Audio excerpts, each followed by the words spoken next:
கர்த்தருக்குள் பிரியமானவர்களே, April 23 எலஞ்சி white அம்மையார் அவர்களுடைய மாரநாத்தா புத்தகம், பக்கம் 225. இன்றைய தியானத்திற்காக தெரிந்து கொள்ளப்பட்ட தலைப்பானது வாலிபர்கள் தேவனுடைய கருவிகள். வசனம் புலம்பல் 3வது அதிகாரம் 27வது வசனம்.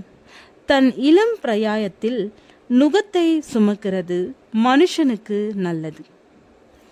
வாலிபர்கள் தங்களது சக்தியோடும் உயிர் துடிப்போடும் சுயமறுப்பிலும் தியாகத்திலும் துன்பத்திலும் தம்மோடு பங்கு கொள்ளத்தக்கதாக அவர்களை தேவன் அழைக்கின்றார். அந்த அழைப்பை ஏற்றுக்கொள்வார்களானால் எந்த ஆத்மாக்களுக்காக அவர் மரித்தாரோ அந்த ஆத்மாக்களுக்காக சேவை செய்கின்ற உபகரணங்களாக அவர்களை மாற்றுவார். சிலுவையில் அடிக்கப்பட்ட அந்த இரட்சகரை சேவிக்கத்தக்கதான நிபந்தனைகளை பற்றி முழு அறிவையும் பெற்று அதற்காக தாங்கள் கொடுக்க வேண்டிய விலையை உணர்ந்தவர்களாக அனுபவிக்க வேண்டும்.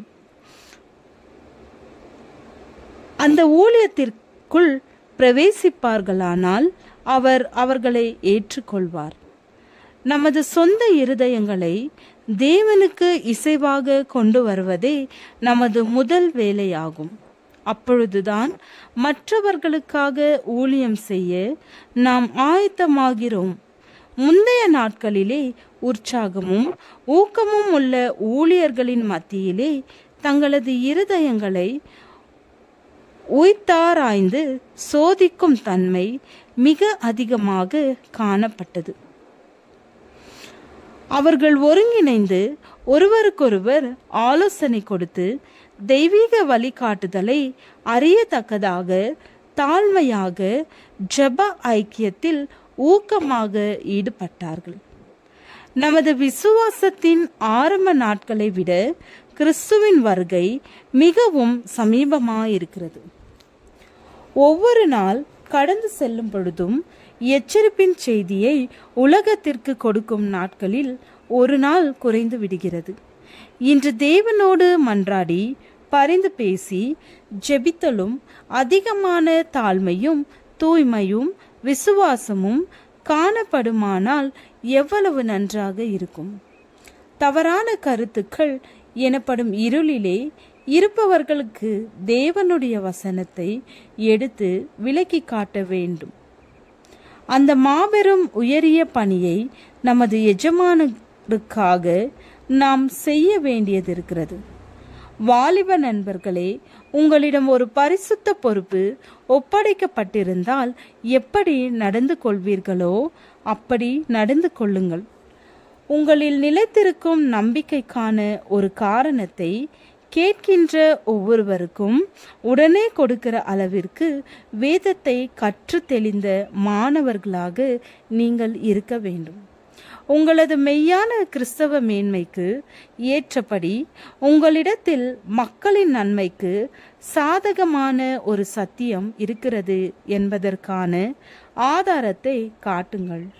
இந்த சத்தியம் உள்ளான ஆத்மாவிலே கிரியை செய்திருக்குமானால் ஒரு கிறிஸ்தவன் மாத்திரமே உடைமையாக பெற்றிருக்கக்கூடிய அத்தகைய முகபாவத்திலும் நடந்து கொள்ளும் முறையிலும் அமைதியான மேன்மையான தன்னடக்கமான நிலையிலும் சமாதானத்திலும் அது தன்னை வெளிப்படுத்தி காட்டும்.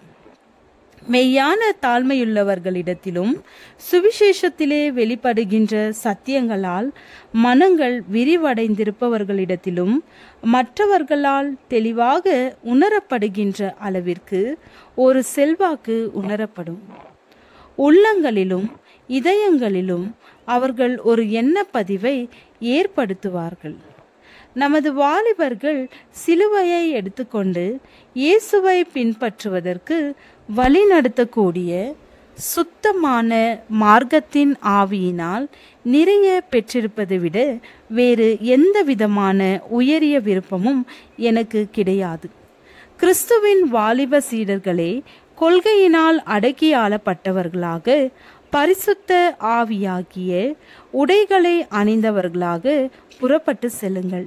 எந்த இடத்தில் அதிக அளவில் பயனுள்ளவர்களாயிருப்பீர்களோ அந்த இடத்தில் உங்களது தாளந்திற்கு தக்க விதத்தில் பொருத்தமான ஒரு பதவியை பெற்றுக்கொள்ள உங்களது மீட்பர் உங்களை நடத்துவார். கடமையின் பாதையிலே அந்தந்த நாளிற்கு போதுமான கிருபையை நீங்கள் நிச்சயமாக பெற்றுக்கொள்ளலாம். ஜெபம். நல்ல ஆண்டவரே, எங்கள் வாழ்வில் நீர் எங்களுக்கு உதவினது போல நாங்களும் பிறருக்கு உதவ கிருபை அருளும். ஆமேன்.